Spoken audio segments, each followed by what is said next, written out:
1/2 litre பாலில் 1/2 kilo வெண்ணெயா எப்புட்றா அப்படிங்கிற மாதிரி இருக்கு இல்லையா? வாங்க எப்படின்னு பார்த்துடலாம்.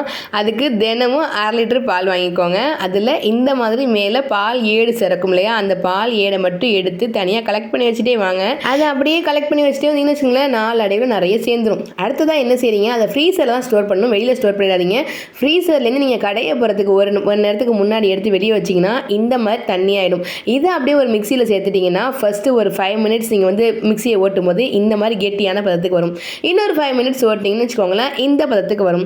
இன்னொரு 5 மினிட்ஸ் ஓட்டிங்கன்னு வச்சுக்கோங்களேன், அழகாக வெண்ணெய் திரண்டு வந்துருங்க. அவ்வளோதான். இப்போ நம்ம அழகாக வெண்ணெயை ஃபுல்லாக எடுத்துட்டு இதை என்ன செய்யணும், நல்ல ஒரு 4-5 தடவை ஐஸ் தண்ணி ஊற்றி கழுவணும். சரிங்களா? பச்சை தண்ணி ஊற்றி கழுவக்கூடாது. ஐஸ் வாட்டர் ஊற்றி நீங்கள் நல்லா வந்து வெண்ணெய் இந்த மாதிரி மிக்ஸ் பண்ணி கழுவும் போது என்ன ஆகும்னாக்கா, அதில் இருக்கக்கூடிய அந்த அசடு தண்ணி எல்லாம் வெளியாயிரும். சரிங்களா? அந்த மாதிரி வெளியான பிறகு நமக்கு வந்து வெண்ணெய் கடையில் வாங்கக்கூடிய இந்த வெண்ணெய் டேஸ்ட்டில் சூப்பராக இருக்குங்க. கண்டிப்பாக இந்த டிப்ஸை ட்ரை பண்ணி பாருங்கள். வீடியோ பிடிச்சா ஒரு லைக் பண்ணுங்கள், நம்ம சேனலை சப்ஸ்கிரைப் பண்ணுங்கள், சப்ஸ்கிரைப் பண்ணிக்கோங்க.